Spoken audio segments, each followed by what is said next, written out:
Greetings, friends. It's Dr. Kimberly here. I recently published a blog post about loss, about dealing with loss, and the way that we connect past experiences to current problems that we might be dealing with or facing. So in the blog post, I talk about the fact that I'd recently had some dreams about a couple of our pugs who had passed away several years ago. We loved those pugs greatly, and they were huge, steadfast companions of mine, especially during the period that I was working on my doctorate degree. My pugs were with me for hours on end, taking a comfy place on a chair in my office and lounging at my feet on the carpet under my desk. They didn't care how many hours I was working as long as they were beside me.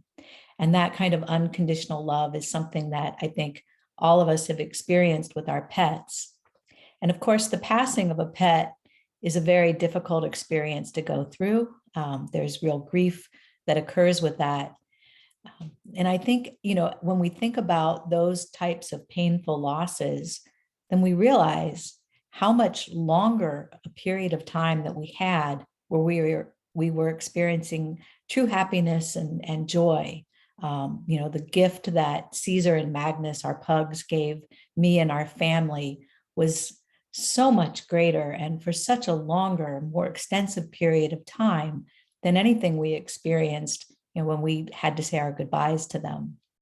And so I think sometimes in our current daily modern lives, when we start to ruminate on negative thoughts and bad ideas because we're inundated or overwhelmed with some sort of a negative experience that's happening in our life right now, something at work or with a family member or other issue, I think that we can ruminate on those dark and negative thoughts so long that they kind of get out of perspective in terms of the totality of our lives and our lived experiences.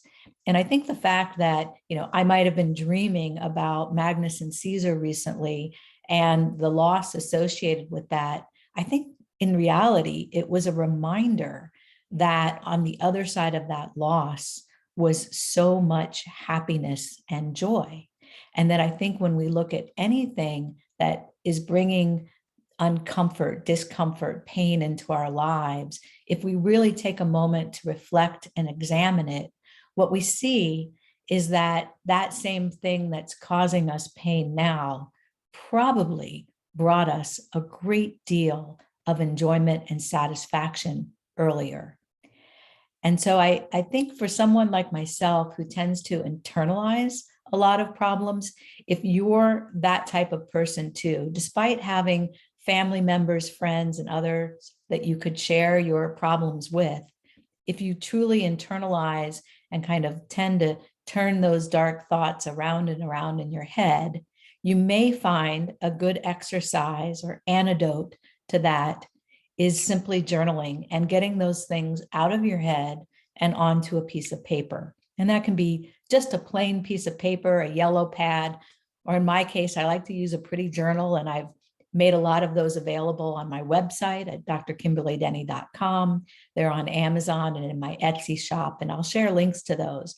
So whether it's a blank journal and notebook or one with prompts because you're starting a gratitude, mindset, or affirmation type of approach to your practice, those types of activities can really help manage through a variety of problems and issues, whether you're dealing with loss, dealing with grief, simply feeling unhappy or lost or disconnected, or like me, you just internalize way too much and need to get out of your head. So thank you for taking a listen today. Like I said, I'll share my links. I hope that if you appreciate this content, that you'll subscribe and continue to follow me. Thank you and have a blessed day.